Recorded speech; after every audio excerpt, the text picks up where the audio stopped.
Policeman Brüni, Joakim Brüni. It was a bit half-baked and wilted morning, which was created by the weather, where wet kind of snow was drizzling from the sky, and which had managed to draw people who hurried on the streets to drag one extra warm cloth layer on them, and also made them to raise their coat collar for covering their face. A slight sound of the shoes knocks from stamping on the paving was also reached out inside to the police archives basements where Joakim was organizing the paper pile that had just arrived on his writing desk while his muscles twitching a bit. Joakim Brüni was middle-aged and middle-tall man, whose middle body and face were swelled from the heavy use of alcohol. His eyes were pale blue, and his faded light-colored hair were already a bit thinned and withdrew from his youth.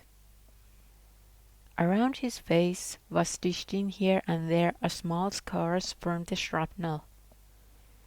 Brüni's corner of the mouth was decorated with an impressive walrus moustache to which he puffed every now and then.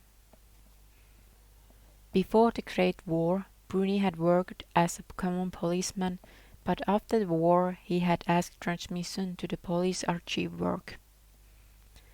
There was its own slow pace at the archive work that Brüni valued nowadays, but the most relieving thing what working at the archive offered to him was that he didn't have to speak so much in there. Because of his stuttering, Brüni rather communicated with writing to his co-workers. But as usual in life, there were also many kinds of human nature working inside the police force, both good and the bad ways.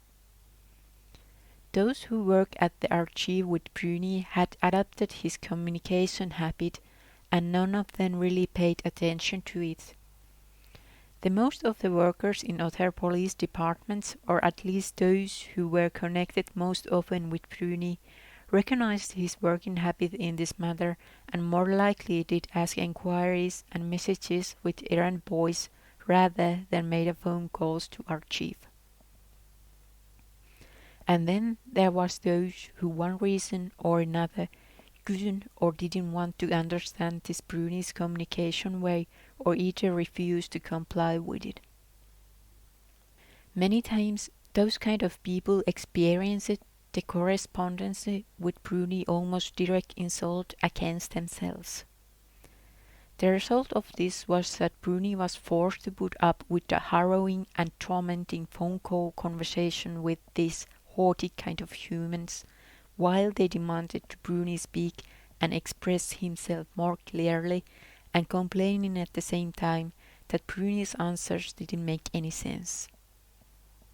From opposite Brüni's writing desk was coming a loud knocking noise from the typewriter when Hans Strauss had already immersed his work.